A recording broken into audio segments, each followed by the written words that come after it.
Friends எல்லாருக்கும் வணக்கம். இந்த ஒரு வீடியோவில் நம்ம எதை பற்றி பார்க்க போகிறோம் அப்படின்னா, நகைக்கடன் தள்ளுபடிக்கு தேவையான ஆவணங்கள் என்னென்ன ஆவணங்கள்லாம் நீங்கள் பேங்க்கில் கொடுக்கணும், எப்போ இருந்து நகைக்கடன் தள்ளுபடிக்கான பட்டியல் ரிலீஸ் ஆக போகுது, எந்தெந்த மாவட்டங்களில் இதில் உள்ள பட்டியல், அதாவது நகைக்கடன் தள்ளுபடிக்கான பட்டியல் ரெடி பண்ணிகிட்டு இருக்காங்க. அதற்கான லிஸ்ட்டு பார்த்தீங்க அப்படின்னா வெளியாக போகுது. எப்போ வெளியாக போகுது அதை பற்றி தமிழக முதலமைச்சர் அவர்கள் என்ன சொல்லியிருக்காங்க, லேட்டஸ்ட் அப்டேட் என்ன, யார் யாருக்கெல்லாம் இந்த நகைக்கடன் தள்ளுபடி ஆகும், தகுதி உள்ளவர்கள் யார், தகுதி அற்றவர்கள் யார், எந்த வகையான பேங்க்ல நீங்கள் நகைக்கடன் வாங்கியிருந்தீங்க அப்படின்னா உங்களுக்கு நகைக்கடன் தள்ளுபடி இந்த வருடம் குறிப்பாக கிடைக்க போகுது அப்படின்ற ஆல் டீட்டெயில்ஸ் பார்த்தீங்க அப்படின்னா இந்த ஒரு வீடியோவில் பார்க்கலாம். அதற்கு முன்னாடி நம்ம சேனலை நீங்கள் ஃபர்ஸ்ட் டைம் பார்க்குறீங்க அப்படின்னா மறக்காமல் ஒரு சப்ஸ்கிரைப் பண்ணிட்டு பாருங்கள். அப்படின்னா தான் இந்த நகைக்கடன் சம்மந்தமான ரெகுலர் அப்டேட் உங்களுக்கு உடனுக்குடன் நோட்டிஃபிகேஷனாக வரும். மறக்காமல் இந்த ஒரு வீடியோவை லைக் பண்ணிவிடுங்க. நீங்கள் பண்ணக்கூடிய ஒவ்வொரு லைக்கும் எங்களுக்கு ரொம்பவே மோட்டிவேஷனாக இருக்கும். மறக்காமல் லைக் பண்ணிவிடுங்க. இப்போ வாங்க நம்ம வீடியோக்குள்ளே போகலாம். நகைக்கடன் தள்ளுபடி இந்த 2026 தேர்தலில் நகைக்கடன் தள்ளுபடி ஆகுமா, நம்மளுக்கு ஆகுமா அப்படின்ற எதிர்பார்ப்பு ஒவ்வொரு குடும்பத்தினர்கிட்டையும் இருக்குது. ஸோ எப்படா இந்த நகைக்கடன் தள்ளுபடிக்கான லிஸ்ட்டை ரிலீஸ் பண்ணுவாங்க, நமக்கு கிடைக்குமா கிடைக்காதா, அதற்கு நம்ம என்னென்னலாம் செஞ்சுருக்கணும் அப்படின்றத நம்ம இந்த வீடியோவில் பார்க்கலாம். ஃபஸ்ட்டு பார்த்தீங்க அப்படின்னா முதல்வர் அவர்கள் என்ன சொல்லியிருக்காங்க அப்படின்னா, கூட்டுறவுத்துறை அதிகாரிகளை கூப்பிட்டு யார் யாரெல்லாம் இந்த தகுதி உடையவர், நகைக்கடன் தள்ளுபடிக்கு யார் யாரெல்லாம் தகுதி உள்ளவர்கள் அப்படின்ற ஒரு லிஸ்ட்டை எடுக்க சொல்லியிருக்காங்க.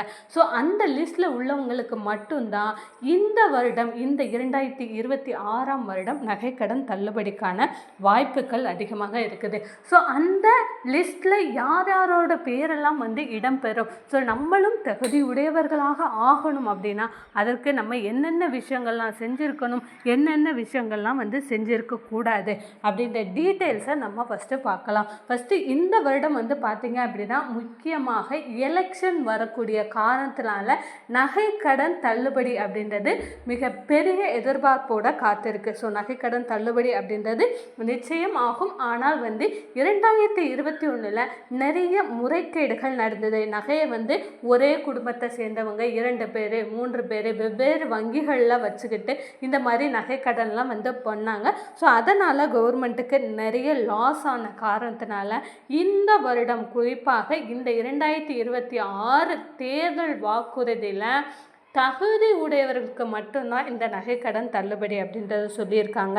ஸோ அந்த தகுதி உடையவர்கள் நம்மளும் ஆகணும். அப்படிங்கிற பட்சத்தில் நம்ம என்னென்ன விஷயங்கள்லாம் செஞ்சுருக்கணும், முக்கியமாக என்னென்ன ஆவணங்கள்லாம் நீங்கள் கரெக்டாக சரியாக கொடுத்துருந்தீங்க அப்படின்னா உங்களுக்கு நகைக்கடன் தள்ளுபடி ஆகும் அப்படின்றத பார்க்கலாம். ஸோ அதிலும் அதிகமாக எந்த பேங்க்கில் வச்சவங்களுக்கு, அதாவது என்னென்ன வகையான பேங்க்கில் நீங்கள் வச்சுருந்தீங்க அப்படின்னா உங்களுக்கான நகைக்கடன் தள்ளுபடி கிடைக்க போகுது அப்படின்றத பார்க்கலாம். இதில் குறிப்பாக பார்த்தீங்க அப்படின்னா TCCS அப்புறம் PACCS, அதாவது மாவட்ட மத்திய கூட்டுறவு வங்கிகள், முதன்மை வேளாண்மை கூட்டுறவு கடன் சங்கங்கள், வேளாண் கூட்டுறவு கடன் சங்கங்கள், மத்திய கூட்டுறவு வங்கிகள், மாவட்ட கூட்டுறவு வங்கிகள், தொடக்க வேளாண்மை கடன் சங்கங்கள், இந்த மாதிரியான வேளாண்மை கடன் சம்பந்தமாக, அதாவது விவசாயம் கடந்த கடன் சம்பந்தமான பேங்க்கு மற்றும் கூட்டுறவு வங்கிகளில் நீங்கள் வச்சுருந்தீங்க அப்படின்னா தான் உங்களுக்கு நகைக்கடன் தள்ளுபடி கிடைக்கும். இதில் நிறைய பேர் கேட்கக்கூடிய ஒரு விஷயம் என்னென்னா, நான் நகரத்தில் இருக்கேன், அதாவது சிட்டியில் இருக்கேன், இங்கே கோஆப்ரேட்டிவ் பேங்க் கூட்டுறவு வங்கிகள் இருக்குது, மாவட்ட கூட்டுறவு வங்கின்னு இருக்குது, இல்லை மத்திய கூட்டுறவு வங்கின்னு இருக்குது, இந்த வங்கியில் நான் வச்சுருந்தேன்னா எனக்கு கடன் தள்ளுபடி ஆகுமா சிஸ்டர் அந்த மாதிரிலாம் கேட்குறீங்க. கண்டிப்பாக கூட்டுறவு துறை சார்ந்த வங்கிகளில் நீங்கள் வச்சுருந்தீங்க அப்படின்னா உங்களுக்கு நகைக்கடன் தள்ளுபடிக்கான ஃபஸ்ட்டு எலிஜிபிலிட்டி. ஸோ இது மட்டுமே போதுமா அப்படின்னு கேட்டிங்கன்னா கண்டிப்பாக கிடையாது.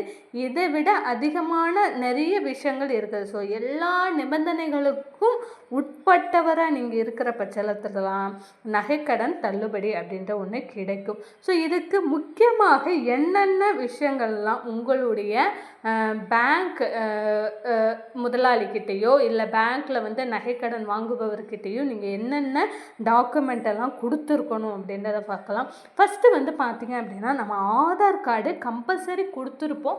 ஸோ ஆதார் கார்டு நம்ம வந்து கூட்டுறவுத்துறை வங்கியை எப்போதுமே நம்மளுடைய நகைக்கடன் தள்ளுபடி நகைக்கடன் வைக்கிறதுக்காக மட்டும்தான் யூஸ் பண்ணுவோம். ஆனால் நம்ம வேறு ஒரு வங்கிகளில் அக்கௌண்ட் வச்சுருக்கோம். அந்த அக்கௌண்ட் நம்பரு, அந்த பேங்க் பாஸ்புக்கு அதை கண்டிப்பாக நீங்கள் உங்கள் கூட்டுறவு வங்கிகளில் கொடுத்துருக்கணும். ஸோ ஏன்னா எல்லாத்தையும் லிஸ்ட் எடுத்து பார்ப்போம். உங்கள் வருமானம் வந்து எவ்வளவு, சராசரி வருமானம், ஆண்டு வருமானம் வந்து எவ்வளோ வச்சுருக்கிறீங்க, எவ்வளோ வந்து ஆண்டு வருமானமாக உங்களுக்கு வருது, எவ்வளோ மாத வருமானம் வருது, இந்த மாதிரியான நிறைய விஷயங்களை வந்து அவங்க செக் பண்ணி பார்ப்பாங்க. ஸோ நம்ம வந்து வறுமை கோட்டிற்கு கீழே இருக்கிறோமா, உண்மையாலுமே இந்த நகையை மீட்க முடியாத சூழ்நிலையில் நம்ம இருக்கிறோமா அப்படின்றது எல்லாத்தையுமே பார்த்து தான் வந்து நமக்கு தருவாங்க. அது மட்டும் இல்லாமல் என்ன சொல்லியிருக்காங்க அப்படின்னா 18 கேரட், அதாவது 916 நகையை தான் வந்து கூட்டுறவு வங்கிகளில் வாங்குவாங்க. ஸோ அந்த மாதிரியான 916 நகைகளுக்கு மட்டும்தான் கடன் தள்ளுபடி. 22 கேரட், அப்புறம் 18 கேரட், 19, அப்புறம் 19 கிராம்னா 19 கேரட்னா 916, 22 கேரட் பியூர் கோல்டு, இந்த மாதிரியான நகையெல்லாம் வச்சுருப்பீங்கல்ல, அவங்களுக்கு மட்டும்தான் நகை கடன் தள்ளுபடி அப்படின்றது வந்து கிடைக்கும் அப்படின்றது சொல்லியிருக்காங்க. ஸோ அது மட்டும் இல்லாமல் நம்மளுடைய மின்சார ரசீது, அதை வந்து நம்மளுடைய கூட்டுறவு வங்கிகளில் கூட்டுறவுத்துறை வங்கி அதிகாரிகள் கேட்கும்போது அவங்க வந்து ஃபஸ்ட்டு ஒரு லிஸ்ட் எடுப்பாங்க. நம்மளோட பேங்க் பாஸ்புக்கு அது இது எல்லாத்தையுமே கொடுத்துருந்தோம் அப்படின்னா எல்லாத்தையும் வச்சு உங்களோட வருமானம் எவ்வளவு, ஆண்டு வருமானம் எவ்வளவு, எல்லாத்தையும் செக் பண்ணி உங்கள் வீட்டுக்கு வந்து பார்த்தீங்க அப்படின்னா அவங்க வெரிஃபை பண்ணுவாங்க. யார்? இந்த வங்கி ஊழியர்கள் வெரிஃபை பண்ணிவிட்டு அதற்கப்புறமாக உங்ககிட்ட என்னென்ன மீதி ஆவணங்கள் நீங்கள் கொடுக்காம வச்சுருக்கிறீங்களோ அதை எல்லாத்தையுமே கலெக்ட் பண்ணுவாங்க. ஸோ அது எல்லாத்தையுமே கலெக்ட் பண்ணி, ஸோ உண்மையிலேயே உங்களுக்கு நகையை வந்து மீட்க முடியாத சூழ்நிலையில் இருக்கிறீங்க, கஷ்டத்தில் இருக்கிறீங்க, உங்களுடைய நகையை நீங்கள் வைத்து மினிமம் வந்து பார்த்தீங்க அப்படின்னா 1 வருடம் ஆயிடுச்சு, இல்லை 1.5 வருடம், 2 வருடம், 3 வருடம் ஆயிடுச்சு, ஆனால் உங்களால் வட்டி கூட கட்ட முடியாத சூழ்நிலையில் இருக்கிறீங்க, இல்லை வந்து பார்த்தீங்க அப்படின்னா வட்டி கட்டியிருக்கீங்க ஆனால் வந்து நகையை மீட்க முடியாத ஒரு சூழ்நிலையில் இருக்கிறீங்க அப்படின்றத எல்லாத்தையுமே அனலைஸ் பண்ணி தான் வந்து பார்த்தீங்க அப்படின்னா உங்களுக்கு நகை கடன் தள்ளுபடிக்கான லிஸ்ட்டில் உங்களுடைய பேரை சேர்ப்பாங்க. முக்கியமாக இந்த மகளிர் உரிமை தொகை வாங்குகிறவர்கள், அரிசி அட்டைதாரர்கள், இவர்கள் எல்லாருக்குமே வந்து பார்த்தீங்க அப்படின்னா வழங்குறதுக்கு நகை கடன் தள்ளுபடி வழங்குறதுக்கான வாய்ப்புகள் வந்து பார்த்திங்க அதிகமாக இருக்குது. ஏன்னா வந்து அவங்கள எல்லாமே இந்த மகளிர் உரிமை தொகை அப்படிங்கும்போது செலக்டட் பீப்புளை மட்டும்தான் கொடுக்குறாங்க. ஸோ அதனாலேயே வந்து பார்த்திங்க அப்படின்னா இந்த நகை கடன் தள்ளுபடி அப்படின்ற ஒன்று இந்த மகளிர் உரிமை தொகை வாங்குறவர்களுக்கு கூட கிடைக்கலாம் அப்படின்றது தான் வந்து சொல்கிறாங்க. ஸோ இந்த நகைக்கடன் சம்மந்தமான உங்களுக்கு ரெகுலர் அப்டேட் வந்து கிடைக்கணும், ரெகுலரான ஒரு இன்ஃபர்மேஷன்ஸ் கிடைக்கணும் அப்படின்னு நினச்சிங்கன்னா மறக்காமல் நம்ம சேனலை ஒரு சப்ஸ்கிரைப் பண்ணிக்கோங்க. இந்த வீடியோவை மறக்காமல் ஒரு லைக் பண்ணிடுங்க. தேங்க்யூ.